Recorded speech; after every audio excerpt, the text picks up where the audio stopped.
This is going to be really quick. I've been giving a lot of love lately to the idea of all these new people who have come over as a result of the interview, and I just want to make sure to shout out once again. I've mentioned it before, but it's been a little while.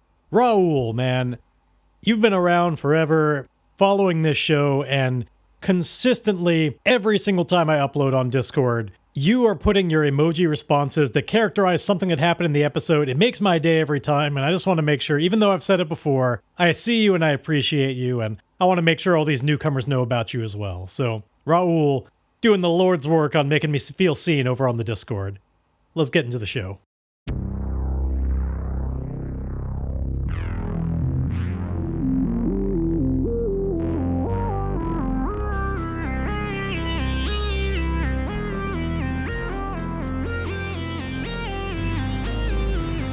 Stranded in space on a ship crashing into the atmosphere of an unknown planet, Emile Spencer knew that the only way to survive would be by his own wits and guile. He vowed that somehow he would find and slay the titanic cosmic beast that put him in this predicament, VY572. With every installment, we follow Emile's explorations and discoveries on this journey of revenge against all odds. I'm Midnight Jester, and this is the Left Behind Starforge series. I'm going to make this recap quick this week because I kind of want to get right back into it. So we started off last time with Emile successfully being able to warp the people from Anubis away. He sent them into a perilous direction, sent them warp coordinates that really were inadvisable, so it's probably going to stall them for a little while. Before he could get too much relief from that, though, he found out that the Imperium's arrival was imminent. They had messaged Hyperion to let the Builder know that they were going to be coming in force. It was not an attack on Hyperion, but in fact they did want to purchase each and every ship that Hyperion had. Emile did not like the idea of the Builder finding out about such an incredible deal and tried to hide that from him. The Builder found out. Now Emile and the Builder are at odds. Emile barricaded himself in against security forces incoming while he tried to make his escape, stealing all these ships to make sure that the Imperium couldn't have them. He set up another warp on a timer, making sure that when 2 hours went by, every single ship in the station was going to warp away towards Cinder. His hope was to modify them all so that he could maybe control them all remotely, get inside one of them, make his escape, and bring them as a gift to Concord. In order to do that, he activated a phase shifter to escape the room, ghost his way through the station, and try and get to his ship. But when he reached the first ship that he was trying to modify, the phase shifter went off. It was no longer operational, and he found himself stuck, sticking in through the side of one of the ships in the hangar. He tried to make his escape, just manually controlling, but before he could, he got hit in the side with some electro darts, knocked him out cold. And that's where we pick back up. Except, as usual, I want to start with a vignette. So this is not where Emile is. I had one in mind. I think we're going to be cutting ahead to the arrival of the Imperium. Oh, FYI, for those of you kind of keeping track of the various clocks and stuff at home, as a result of that last miss that Emile had last time trying to escape, one of the consequences that I added was I have ticked up the arrival of the Imperium fleet clock. That is now at 5 out of 6. One tick away from completion, just like the Wooden Heart Fleet's one. And what that symbolizes is the fact that, as we see in this vignette, the Imperium has reached Hyperion Station. They're not yet all the way to Cinder, which is why the clock is not full, but they are here on this station. And so we see kind of their ship come out of hyperspace nearby in Hyperion, and they're radioing in, getting in contact with whoever runs the kind of... There are people nearby the hangar that are running the windows on who can come in and out. We see that, as they have promised, this is quite a sizable fleet that is coming in. This is at least comparable to the time that the Beowulf had to do the blockade run. Like, a lot of pretty massive, well-equipped ships. Kind of real flagships. But they're here to buy some more single fighters. And so we see these, I don't know. I forget how many were during that blockade run, but we see 5 of these big ships come in. The captain of one of them is radioing in and getting the clearance to kind of send in a shuttle to do the final negotiations, get the payment, and it would be a shuttle full of people to be able to pick up their ships. And so they want to organize that. the captain, whose name, well, let's roll it up. This captain, I think the Imperium, I'm going to give him just a real name. He's not going to go by a call sign. I'm just going to do given name, family name. Quazira Stallard. Captain Quazira Stallard. He gets on and says, Hyperion Station, this is Captain Quazira Stallard of the Vulture. I believe you're expecting our arrival. And there is an uncomfortably long silence where he's not getting a response. So he says back in, Hyperion Station, do you read? This is Captain Stallard of the Vulture. Please respond. And eventually somebody comes online and says, yes, Captain Stallard, we read you. Please stand by. We're dealing with a situation on board. Give us just a moment. And you can hear in the background, like there's a little bit of murmuring and stuff. Somebody is presumably like whispering to the person that's on the mic, and Captain Stallard can't quite make it out. He goes, who is this here that I'm speaking to? And then a different voice gets online, and it is the builders, in fact. And which is very atypical. Like ordinarily he would not be orchestrating all the comings and goings of people like trying to dock with Hyperion. But the builder gets online and says, yes, Captain Stallard, this is the builder. I apologize for the inconvenience. Your arrival has indeed been anticipated and we welcome you. Well, it's about time. I'm hoping that we can send a shuttle of people over so that we can apprehend this Emile Spencer you told us about and have an opportunity to interrogate him. While we were on our way over here, I did look into him, and it turns out that, yes, quite an interesting history with him. I'm glad you tipped us off. So when can we come aboard? I have a few things to ask him. We certainly want to take him into our own custody. Yes, well, this is some unfortunate news that I have for you, Captain Stallard. We have lost Mr. Spencer in these intervening hours. I'm sorry, did you say that you've lost him? That is accurate, yes. I don't understand. The last thing you told me, he was incapacitated in your custody. How exactly was he able to escape you, or was that some manner of lie? No, there was no lie about it. He was completely incapacitated, unconscious even, but he escaped. You're going to need to give me more details right away. Emile was partially inside one of our starships when we apprehended him and shocked him into unconsciousness. Yes? Yes, well, while we were in the middle of trying to extract him from the ship, it jumped into warp. I'm sorry, could you repeat that? What you've said makes absolutely no sense. How did the ship jump into warp if nobody sent it into... And what do you mean, tried to get him out of the ship? How hard could it be? You carry him out.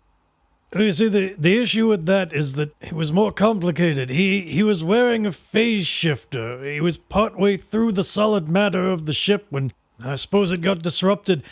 The problem is, in order to get him extracted from it, we would have had to activate the phase shifter, but if that were the case, we wouldn't have been able to pull him out. He would have had to do it under his own recognizance. So the only way left would have been to cut our way through the side of the ship, and while we were devising a way in order to do that, the ship jumped away. You continue to say things that make absolutely no sense. He was unconscious, yes? Yes. And none of your people told the ship to jump away?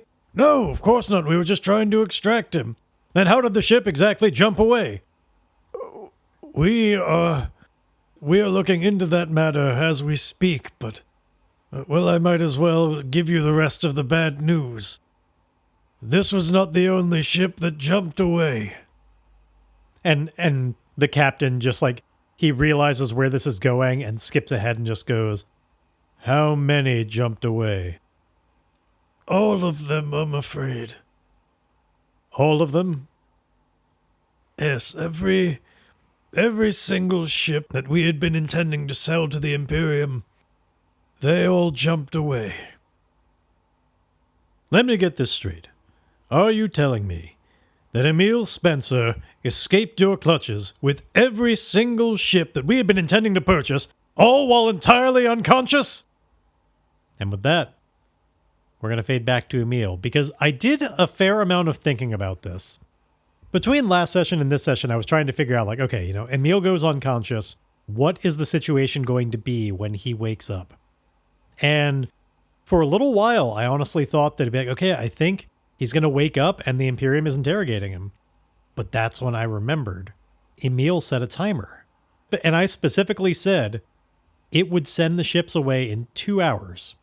When I think about the distances that these ships are traveling and stuff, I thought it very, not even worth considering that the Imperium, pretty much right after they were giving advance warning of their arrival, I don't think they were only 2 hours out. So I was like, he's going to be gone by then.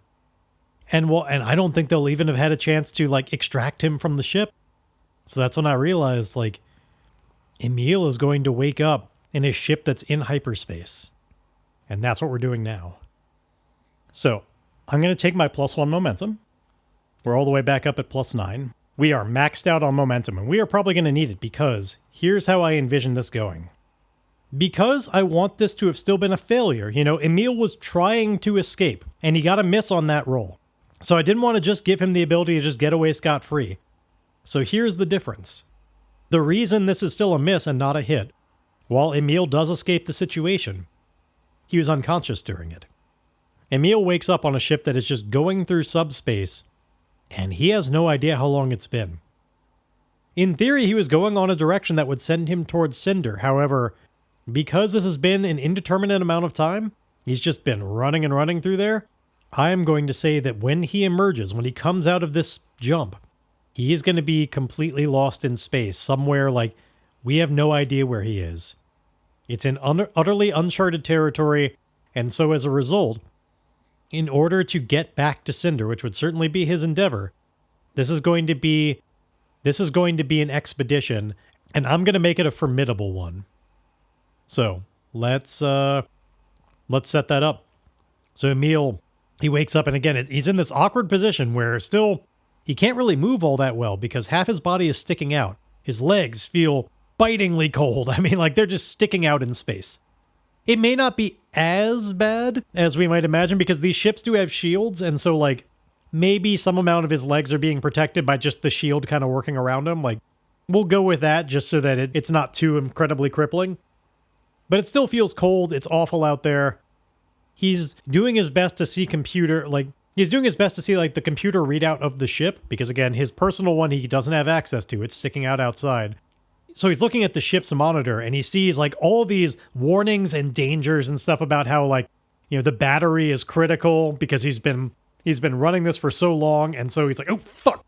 Knowing that if he doesn't shut this down soon, if he doesn't punch out of warp, if he doesn't do that power surge to get out, he may have utterly drained the ship's power core and he might be truly lost in time and space, utterly fucked up by that. So he's like, oh shit, and is going to scramble to avoid that happening. Now, I'm not going to make a move out of that. I'm going to say that he is just successful this is just where he is at the end of the result of the miss from last time is he will have come out of warp having no idea where he is. So he pulls that off. He comes out of warp.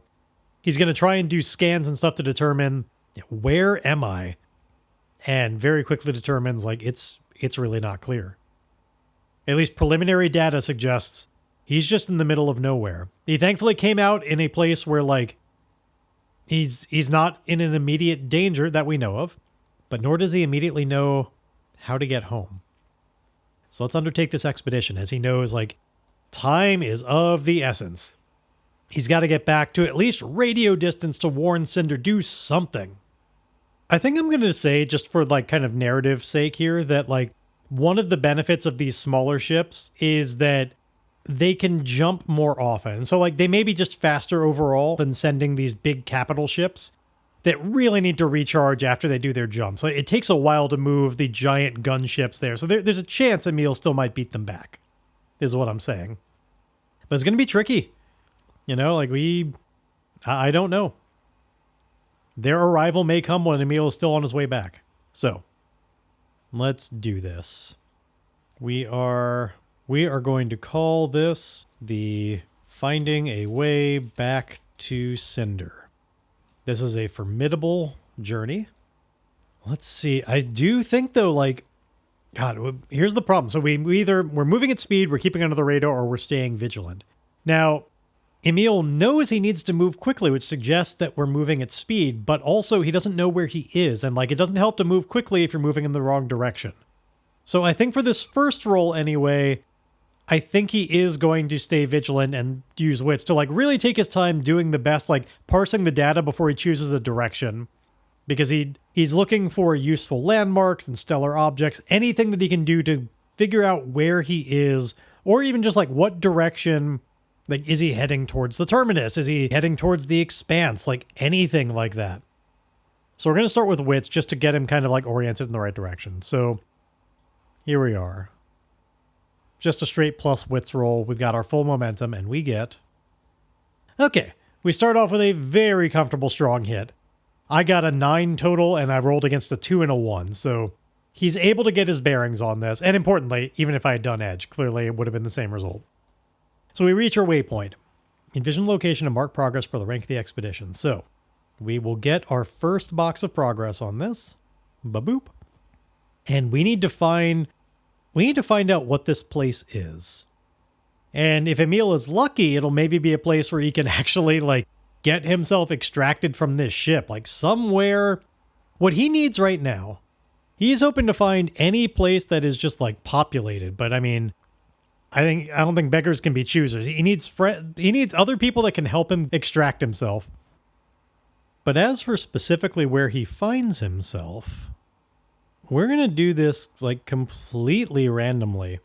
Because again, like he's gone in such a direction, I don't even know if he is in the Outlands terminus or expanse. So we're going to start by just doing that randomly.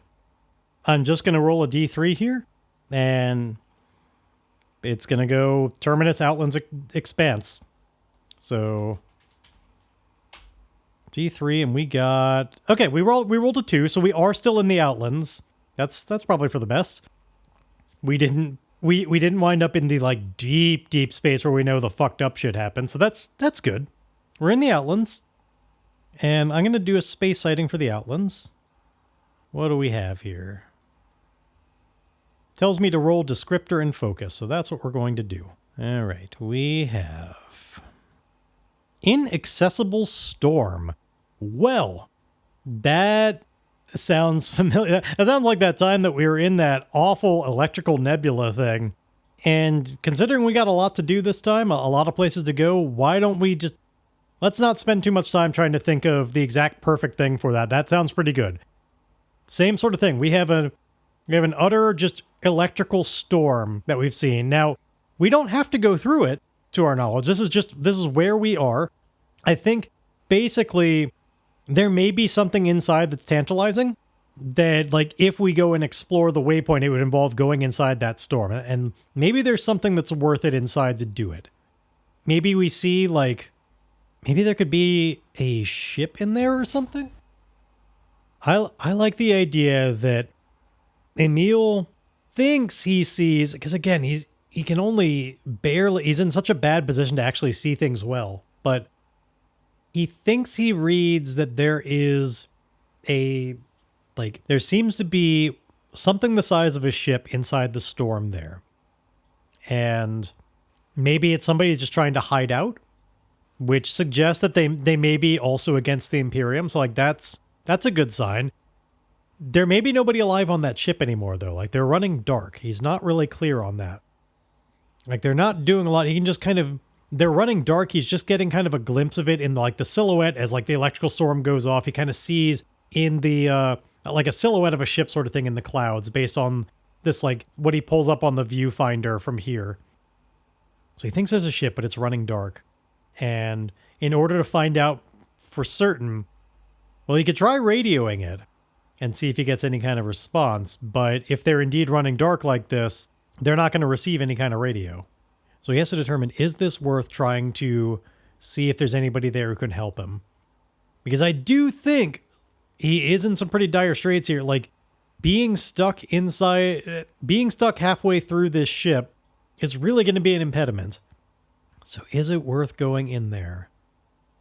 I am going to say no, but I think because this is basically a snub fighter, there's probably some amount of like laser weaponry on board. Nothing too beefy, but it can do something. And maybe since this ship seems to be like a derelict anyway, like it's toast in there, he's not harming anybody on the inside. Maybe he could actually blast the ship out the other side of the electrical storm so that he can try and do this plan without it being inside an electrical storm, right? Like, there's no benefit to going in there. So we're going to try and do that. We're going to make a face danger move with Edge as he tries to line up the shot and just like shoot this thing out the other side. Blast it so that it like pushes it along. Now the danger here, if this goes wrong, there's only so much that could really happen to Emile on this, short of like a really surprising like double 10 match or something. I think the danger is basically that he might blow up the ship and the opportunity to potentially do this. Like, he's risking that no longer being viable, but he's going to take his shot here, quite literally. So let's make an Edge move. And yeah, that's the risk. It's the risk towards this potential boon more than a risk to himself. Okay, but we do get a weak hit, so you succeed but not without a cost. Make a suffer move. I think I'm going to suffer this to momentum. It makes the most sense to me. Like, his health isn't in danger. His spirit isn't really. I don't see how he would be losing supply doing this. I think it takes time to just, like, keep slowly blasting it out. Like, it's a big electrical storm. To blast it out the other side and then meet it on the other side, which is not going to be a roll. Like, if he's not flying through an electrical storm, he can do that. But to pull all this off, it costs him time. So we're going to lose momentum. But he does eventually coast this derelict ship out to the other side. And there was never any sign that there was actually life on board. Like, the engines don't fire up and like try and react to being shot at or anything. It coasts out. So there's this relatively small derelict ship there. It's probably bigger than a snub fighter. Like, this is probably closer to like maybe the Stardust or a little bit smaller. Like, we're talking a ship that could have a complement of like some people. Like, it's not just for a single fighter, but nothing too huge. All that said, if it's operational, which it's probably not, it could potentially be a new starship for him. But one thing at a time. So let's do this. So Emile flies up alongside this ship, right? And it's kind of rotating around and everything because it's been blasting. It's moving about, but Emile thinks he can maybe line this up so that he gets in place. It does almost like a docking procedure with the ship where he slowly moves in, trying to line up with a corner to like hit the button on his pouch that'll activate the phase shifter, right? That's his intent. Now, I think he's going to try and secure an advantage here because the way I see it, that's really hard to do with just like, guessing through proprioception where on your body that is. I think the ship that he's in, it's reasonable to think there's probably cameras and stuff that can see the outside in the event of damage or anything like that. He is going to try and activate those cameras so that he can better see, like, lining up the shot. Like, if he can see it on his monitor, that'll be way easier.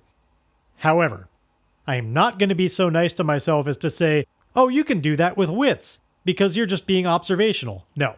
The danger, what's tricky about this is not using the computer to do that and like get the camera online. Like that's Babytown Frolics. That's easy. The reason why this is a roll is I think the buttons in order to actually do that, like to change the camera view and pull it up on screen, they're like just a little bit out of reach. You got to really stretch for him because again, he's stuck in the side of the ship. So he is trying to this is going to be an edge roll with his mobility as he is trying desperately to just barely reach and with the very tip of his finger hit the right buttons to change the view until he can find it. And it's hard to pull off. And he might like hit the wrong thing in the process, like by accident just because he can barely reach. Like something might happen as a result. So we're securing an advantage. Also, it's just ripe for it. Just takes a lot of time. This is with Edge, as I said, and we get... Okay, we do get a miss here. So you fail or your assumptions betray you. And I think the assumption is that like he could pull this off. Like that he could reach it. He's wrong. Like he just can't. It fucking hurts. We pay the price here. Now, we've got a lot to get to. I don't want to make this like overly complicated. Well, we still have a big journey to get back to the main plot. So I'm going to keep prices that we pay probably relatively simple so this doesn't spiral out of control, right? We're going to take this as just a bigger momentum loss. I'm going to do -2 momentum as he tries for a while and is still unsuccessful.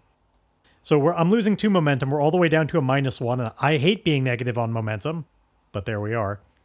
He realizes he just can't reach it. It's not going to work. He's going to have to just do his best guess. Slowly, carefully, as best he can, try and line up with this ship and just slowly do that docking procedure to hit the button. Because his hope is that maybe, actually, what he can like get just really close to it and not quite touch. And then if he's close enough, he could just kind of like thrust his hips out into like try and connect with it. Because he knows where he's wearing it on his belt, right? Like he could try and just slam his hips into the side of this ship if he gets close enough. But he's got to get that close. Now here's part of what makes this really dangerous.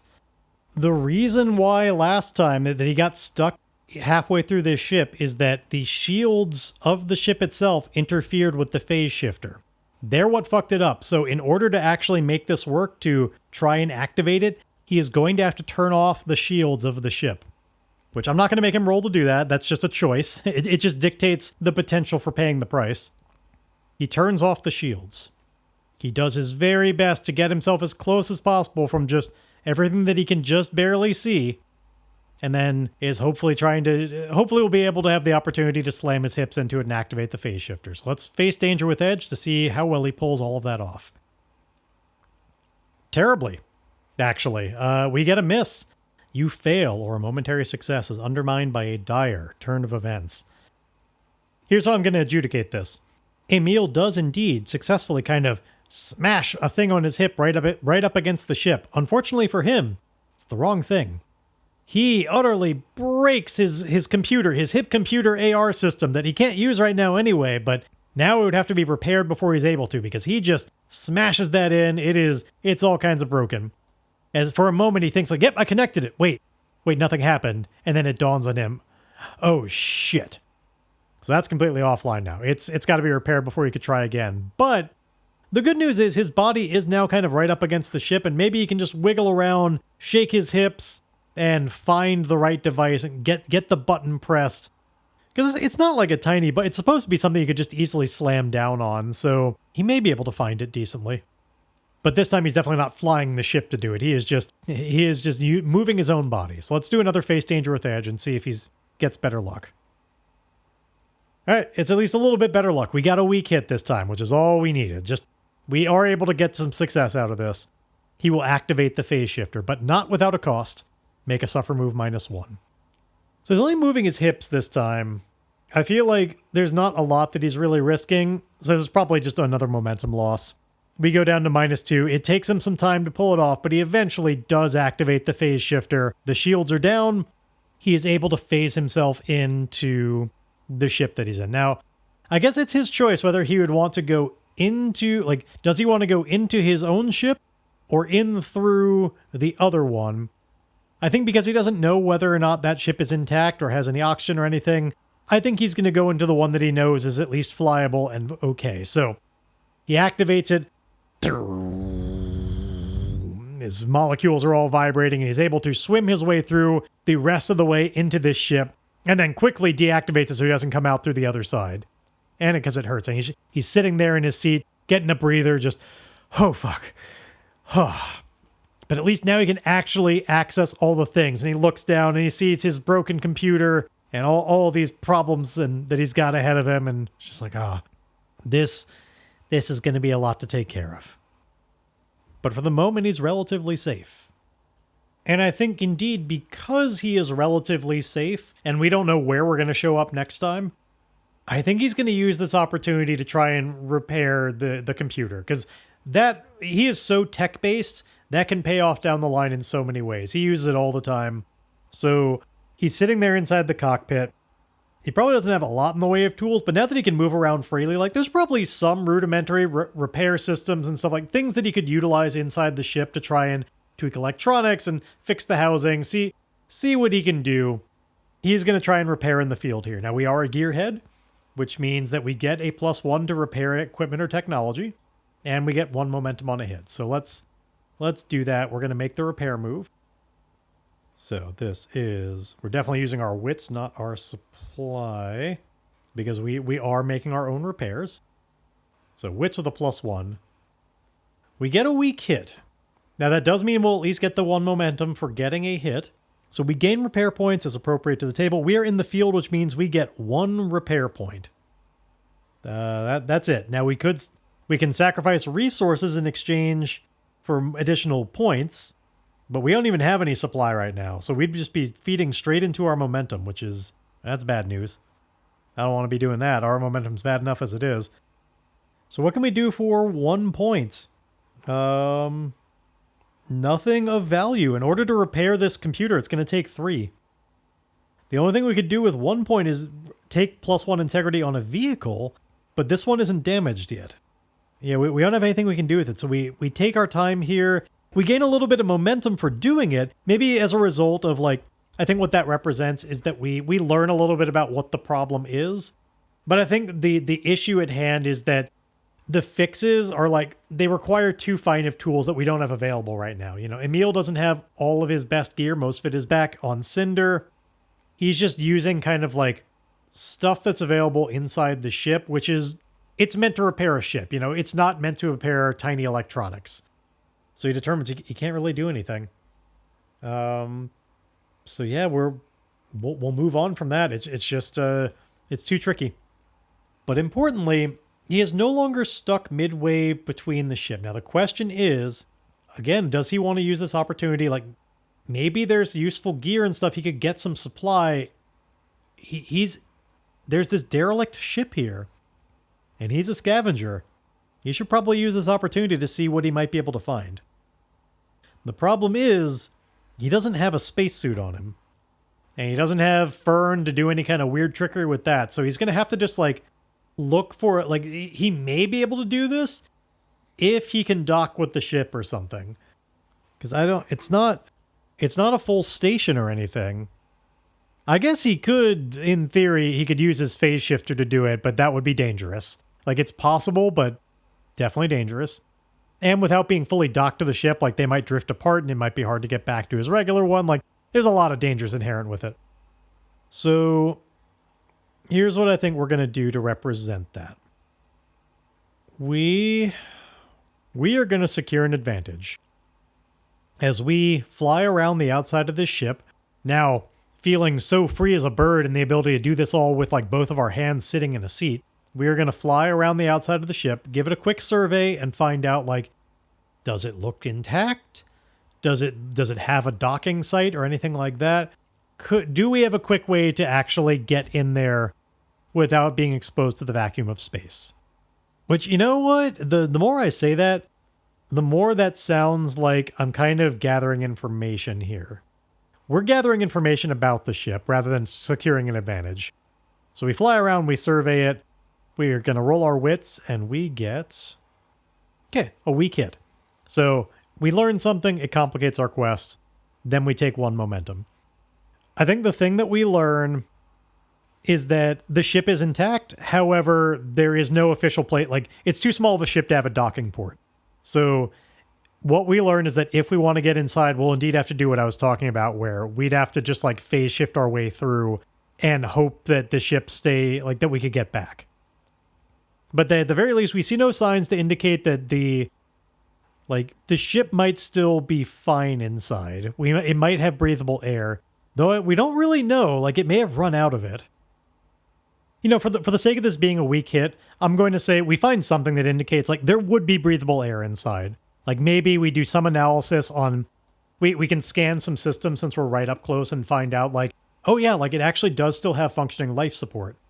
But by what we can tell, it's actually still all running. It had, like, a hell of a, like, dormant power core that's going because, like, or maybe the core actually kept getting charged by the lightning strikes. That would be cool. It was sitting in the middle of the electrical storm, and while, like, it got fried in some ways, and so what Emile probably learns is that it, like, fried through the shields. Brent sent those offline, and then in hitting the ship itself, the electrical stuff, like, it just went through and just shocked the people inside. And so, like, there's probably just dead bodies inside, but it didn't actually take structural damage. And then as it kept getting hit by lightning strikes, perhaps there was a power, like, the lightning wanted to follow the power path, like, to the core. That's like seeking ground or whatever. And so it actually kept recharging it, and as a result, it's got a functioning power core. Its life support systems are still online, oddly enough. We'll go with that. That's enough sci-fi bullshit. And I think it's worth it to Emile. If he knows all that, I think it's worth it to try and, like, we need some supplies or anything that we can get there. We need to utilize our assets to get some momentum back. Let's do this. So So that's what we learned. I'm going to take my +1 momentum. We're all the way back up to momentum of 0. Hooray! We're at least not negative. And Emile's going to try this one more time. His shields are still down. And we know there's no shields on the other ship. Like, they all got fried. So he is going to try. He's going to activate his phase shifter. And we're going to pass through both ships. Now, is there anything I can do to try and make sure this ship doesn't drift away? Maybe Emile can set up... Maybe Emile can program the ship to do a little bit of an autopilot to just, like, stay nearby. Like, to make sure that it's like a motion tracking thing. That it'll never get too far away. Let's try and set that up.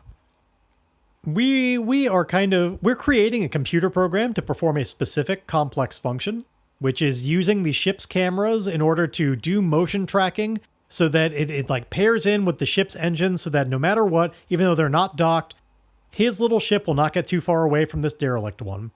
We're going to try and create that program, which is a securing advantage more than anything. So securing an advantage with wits, we get to add our +2 to this. And let's make this happen.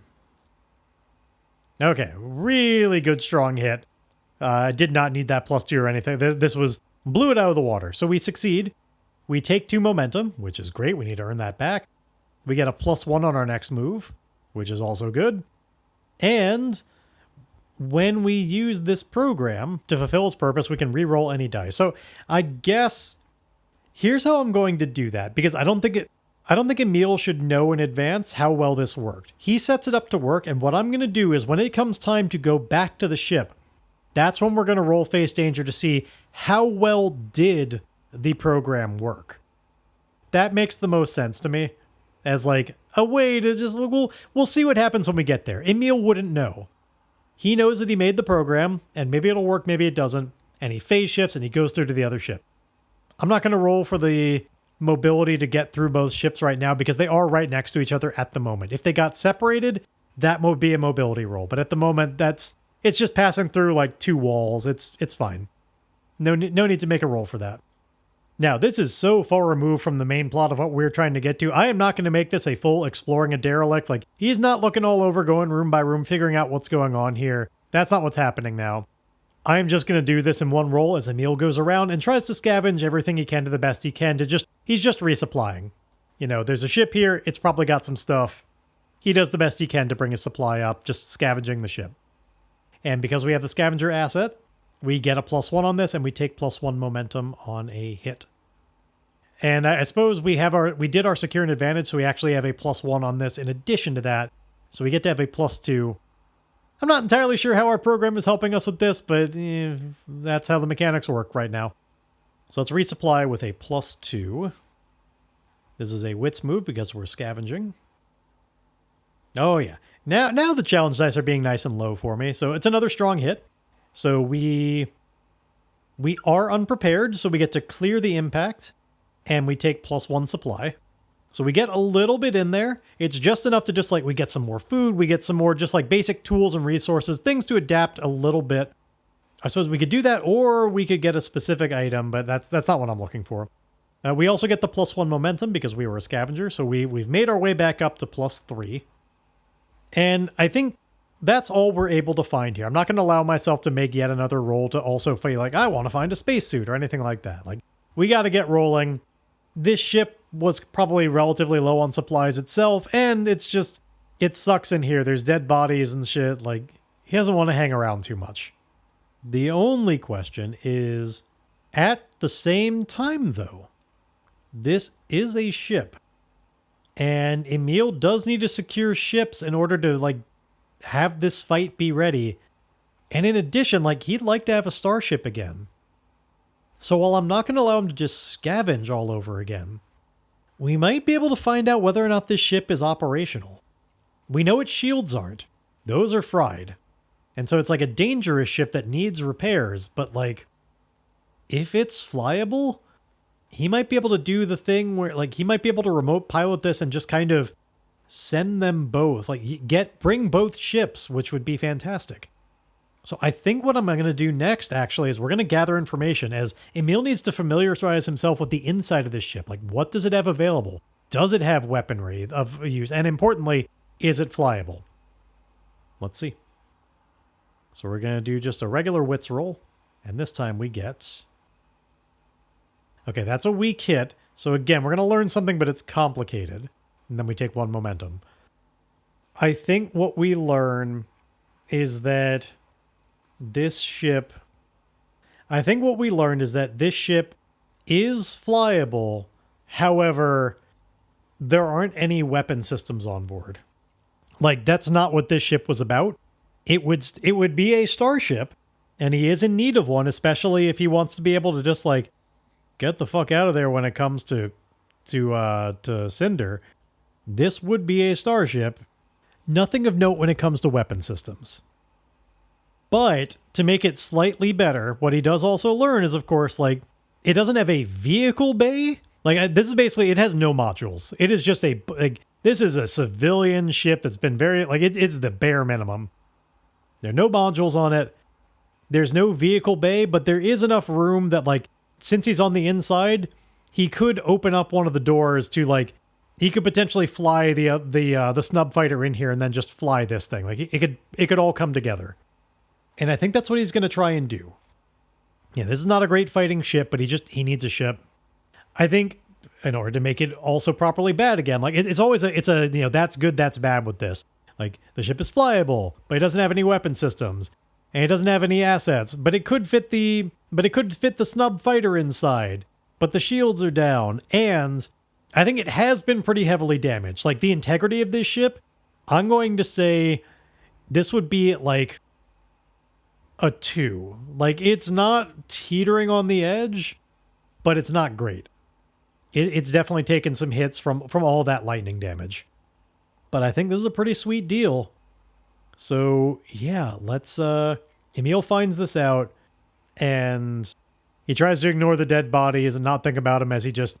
he knows where they are. He's going to vacuum them out into space when this is all done and just, let that happen. But first, he needs to open up the bay doors in a different part of the ship. He seals himself off in the cockpit so that he's not, venting all of the life support, but opens up the bay doors so that he can then, because ordinarily there'd be a shield that would help with that, but the shields are down. He's going to open them up, and then he's going to try and make his way back to his own snub fighter so that he can fly it inside and get a move on. Now, as we said, this is the time where we need to face danger and find out, like, was that program successful? How close is the ship? Did it drift away? Did it get blasted away a little bit when he opened up the door? So this is a face danger with wits, I suppose. It is executing this program. And we get to re-roll any dice. But I don't need to. It's a strong hit. Now, we've wasted that opportunity. Actually, you know what? So the exact phrasing on this is, one time only, when you trigger the program to fulfill its purpose, re-roll any dice. I'm going to be lenient with myself and say that because I didn't actually re-roll any dice, if this situation comes up again and I actually use this program, I will still have that opportunity available. I'm making a ruling. That's how it goes. So the program is successful. It was a full-on strong hit. We take 1 momentum, as indeed the ship is right there. It doesn't stall us for time at all. Emile pops the phase shifter again, goes through to the other side, and, flies this snub nose right inside this new ship, which we need to give a name to. Let's see, Emile has secured a new starship. And I'm going to roll in the Oracle because it would have already had one. This one's name is Reaper. Actually, I don't know that I like that name for a ship that I've said, like, it really wasn't about combat or anything. Like, that sounds too combative to me. It is right next to a couple of other names that I like more. Raya's Promise is right next to it, as well as Reforged Hope. I'm going to go with Raya's Promise. I don't think we have any reason to know any of this, but presumably this ship was named after an important person that I don't think was even aboard the ship. I don't think any of these characters were Raya, but one of them once knew a Raya, that this is commemorating a promise that she made, or a promise to Raya or something. Like, the ship was named after that, whatever. It's called Raya's Promise. So I'm going to replace I still have the Beowulf on here as a theoretical starship. I'm going to take that out. I'm setting the integrity of this ship to 2, as we just have a starship again. And we still have the snub fighter inside. Now, importantly, I have not purchased the snub fighter asset. until I do, that ship is going to be just like an incidental vehicle. Like, I will not get the full benefit of it being a real snub fighter until I spend the experience on it. It can just kind of do the job, but it's, it's not wonderful. But hey, Emile does all the things. He gusses up this ship, he clears the corpses, and it's time to get on out of here. So that took a long time, but I believe it is now the moment to undertake an expedition again as we try and get to our next waypoint.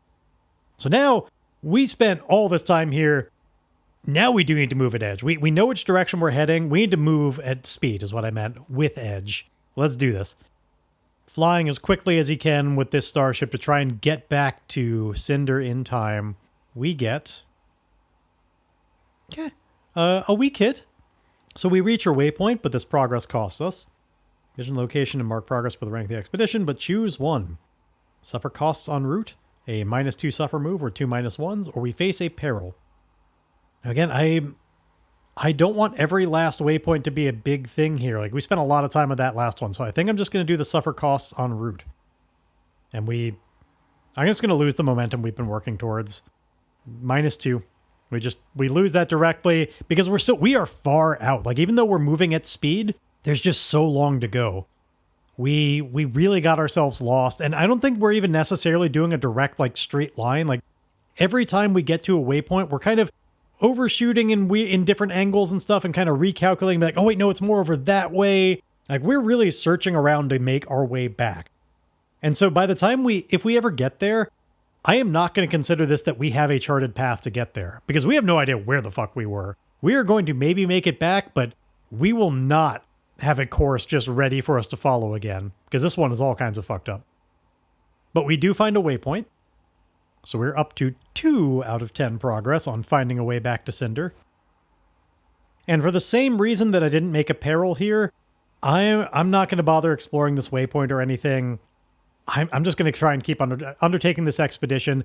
We may stop eventually, like particularly if I get like a match or something. But for now, Emile is just speeding his way back because he knows that the Imperium was so close. And he's got to warn them. He's got to get close enough to at least even like send a message. Which maybe I could upload something to the internet. That getting a message through the sector net might actually be worthwhile. Why don't we... Okay, I'm going to at least do that before we undertake the expedition, just in case it goes wrong and there's a terrible peril there. Let's do it here while we're relatively safe. I don't think there's anything that noteworthy about this place. We are still largely at just like... We find ourselves like orbiting a sun or something, and it's helping us align ourselves and figure out, like, we're reorienting, but there's nothing really to explore here. We just like, here, I'll roll up a kind of stellar object that we're next to. Burning yellow star is what I get. Yeah, we find a star, and we're just orbiting around as we recalculate a little bit and figure out where we're going to go next. And while we're doing that, and we're letting our jump engines kind of come back online, we're composing this message to send out to Concord to warn them of what's coming, and that he is coming back as quickly as he can. Now, as far as Emile knows, this message is going to Valkyrie. He does not know that Valkyrie is not in charge anymore. It's Magpie's town. He also thinks Valkyrie is the only person who even knows he's missing. So I think he'd be sending this message like directly to her account. And I'm not going to make a roll about it. It's just narratively that's what's happening here. We don't even know if Valkyrie is alive. So he sends off this message where he alerts her about what's coming, and maybe it'll help, maybe it won't. But for now, let's undertake the expedition. Continuing with speed. We are hustling back, and we get a miss. Okay, I'm glad I sent off that message when I could. You are waylaid by a crisis or arrive at a waypoint to confront an immediate hardship or threat. Do not mark progress and pay the price. So I had a thought. Maybe, the Imperium had planned on buying all of these single fighter ships to be able to, just have some air support when coming in to do this battle on Cinder, right? Like, that was their plan. And then they weren't able to buy any ships. And so I think that kind of slowed down they're not just immediately going into the invasion, because they need to pivot now. They had planned on buying all those ships. And so now, instead, Captain Stallard had to send out a message and a report of what happened, and they're calling for backup. Part of the reason they didn't do this to begin with was because like it was just going to take a little while. They thought they could resupply along the way and not give as much of a chance for the situation on Cinder to change. They were trying to get there quickly and just buy ships along the way.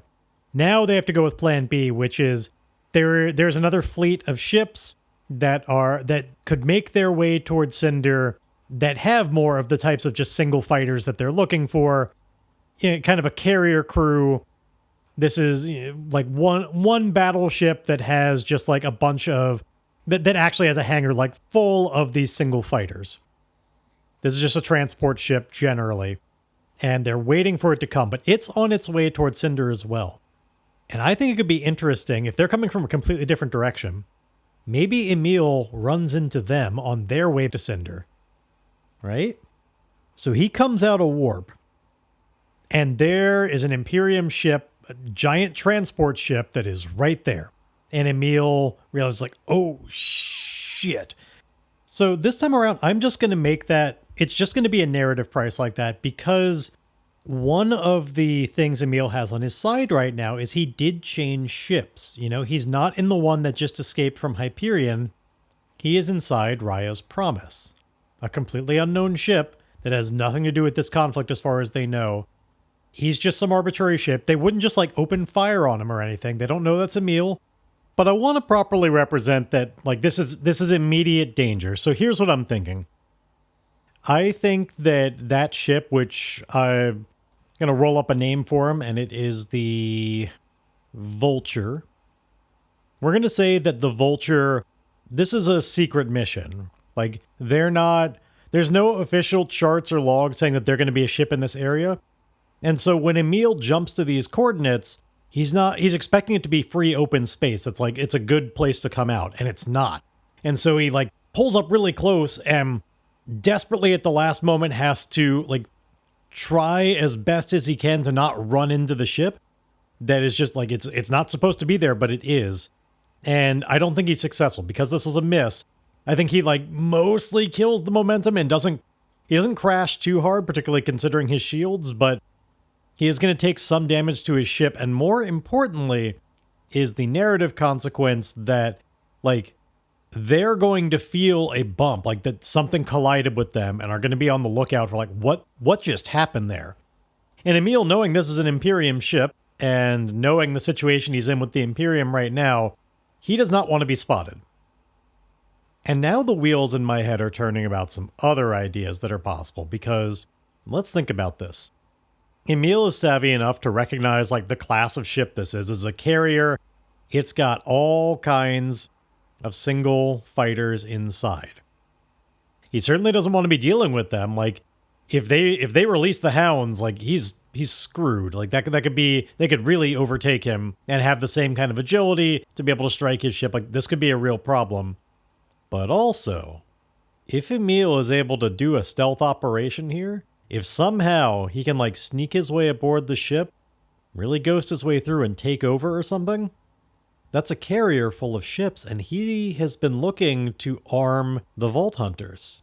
This thing is full of the very assets he's trying to take. So like, dangerous mission, but it's dangling over his head very tantalizingly. Like, I think the combination of those two ideas of he needs to hide out in the moment and what a like sweet ripe plum this could be if he can pull it off. I think we're going to take a page out of Star Wars right now. I know, shocking. Why don't we try and do the maneuver where Emile is going to try and like ride the underbelly of this thing, get into a position, perhaps even using the program that he just made that can keep him like functionally docked, but not really, to be like right up on the underbelly inside the range of like what this thing could scan, so that they don't see a thing. They may be confused for a moment about what the bump was, but they don't find him. And then from there, maybe Emile can make his way inside to do a stealth operation. But let's take this one step at a time. So first, he's just collided with this thing. He killed most of his momentum, but we're still going to say that his ship took 1 integrity loss, and we said that they had an integrity of 2, so we're going to suffer that move right now. We're going to withstand the damage for -1 integrity. That means his integrity is down to 1 I don't know that I want to choose to resist that. That's getting pretty low. Our momentum isn't really high enough to carry us, and I'm worried about getting a miss on that and it being worse than we thought. So we're just gonna keep that. Not actually gonna like full on resist that damage. So without shields, our integrity is down to 1.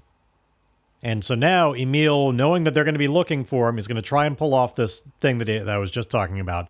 He's going to try and like ride up to the underbelly and hide out there, be inside their range, be functionally invisible to them. I think that I am going to be nice and allow myself to try and secure an advantage with wits to like find the best spot. Like, where should it be going? Like, where would a blind spot be? Because it couldn't just be in any spot there. Like, where can he find a blind spot where this will work? Because he knows that he's not that stealthy, so he needs the perfect opportunity to make this work. So here we go. Secure an advantage with wits as he tries to just quickly find where he should be sending his ship. Okay, we get a weak hit on that, so we can take one of two.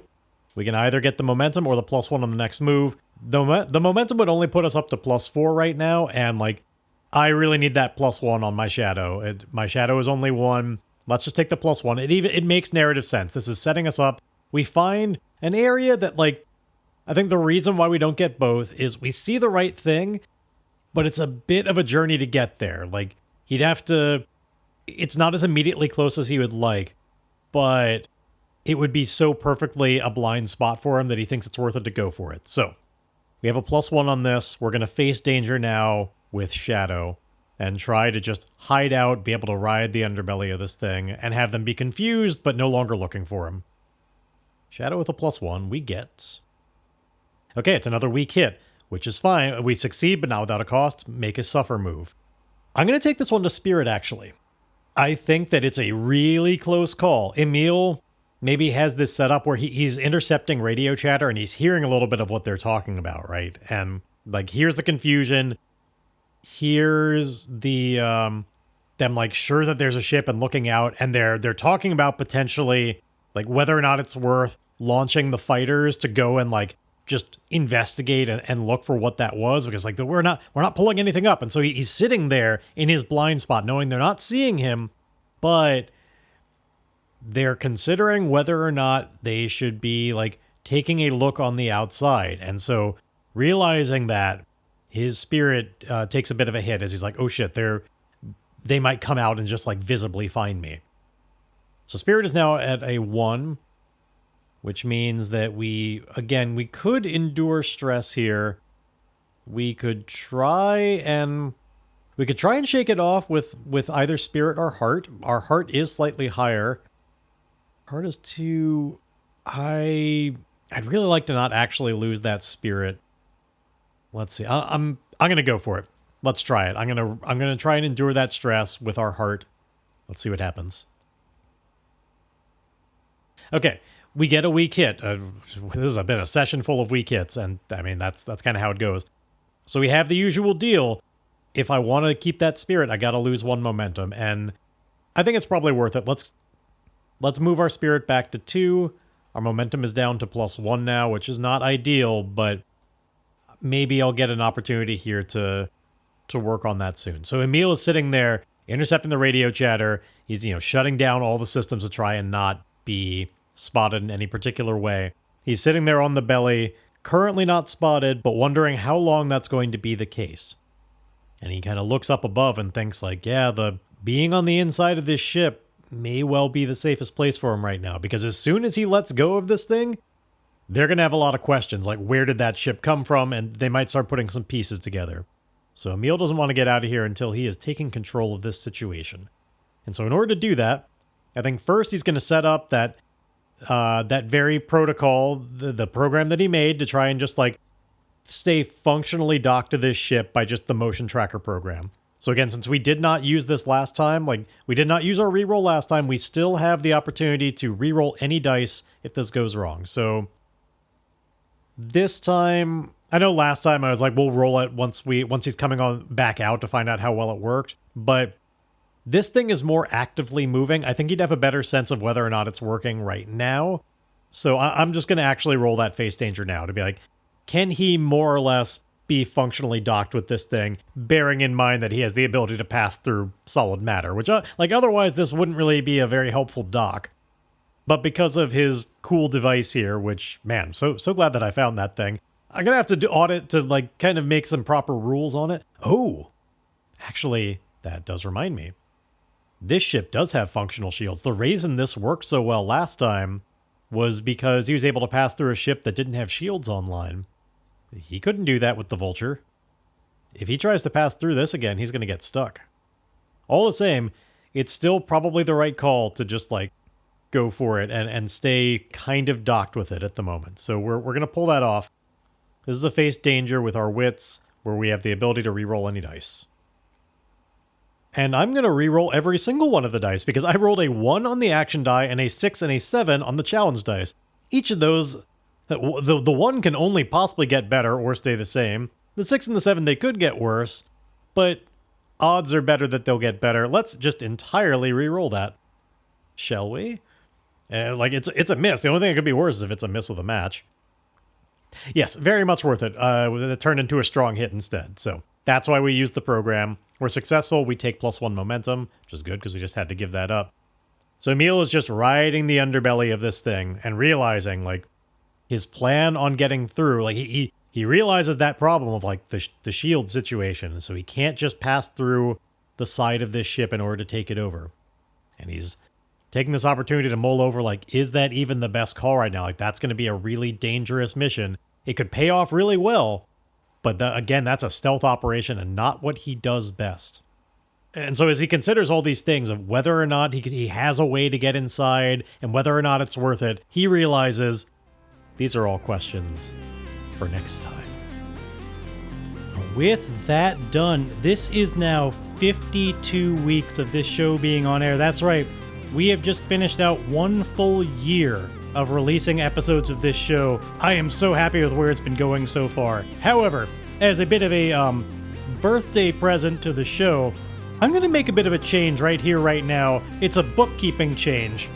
So when we swore, I have not made progress on a vow in quite a while, and a big reason for that is because I named the main vow we're pursuing right now, Salvage the Reacher from the Magma. And because we have not been directly helping that exactly, I have not made progress on it, but we have been doing a lot of stuff in the service of that vow. And so I'm making an executive decision here, which is that all these obstacles I've been facing regarding the Imperium and all of this stuff, they are still in service of that vow, because if the Imperium comes and takes over this place, we can't salvage the Reacher from the Magma.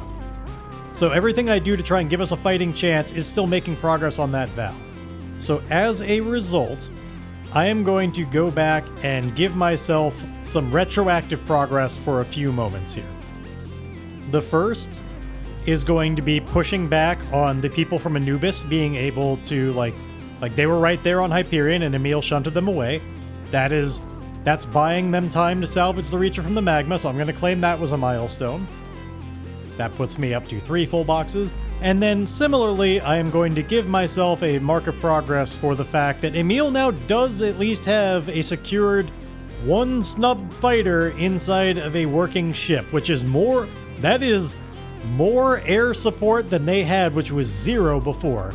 They have working flying ships now that he could bring back to Cinder. That's also a mark of progress, even though he's in, like, dire straits right now. I'm still going to give myself a mark of progress for that.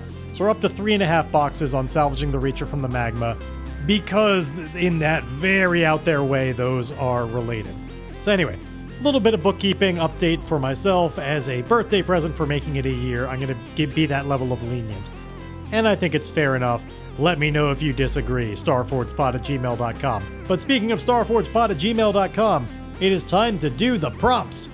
So this week, we have a new ship here, Raya's Promise. And so I thought, maybe we could do something in the area of getting to know that ship a little bit better. I'd like to know more about its insignia, as well as maybe a little info about why it's called Raya's Promise. However much of that you want to answer, but we're going to do it through the lens of a descriptor and focus. So this time, I've rolled up the descriptor and focus of Blighted and Mechanism. So take Blighted and Mechanism and let me know What is the insignia on Raya's promise? And if you can, how does that relate to why it is named Raya's Promise? Tell me the details that come to mind for you. Send me your ideas at starforgedpod@gmail.com. I eagerly await them, just as I eagerly await the Play Me Out music.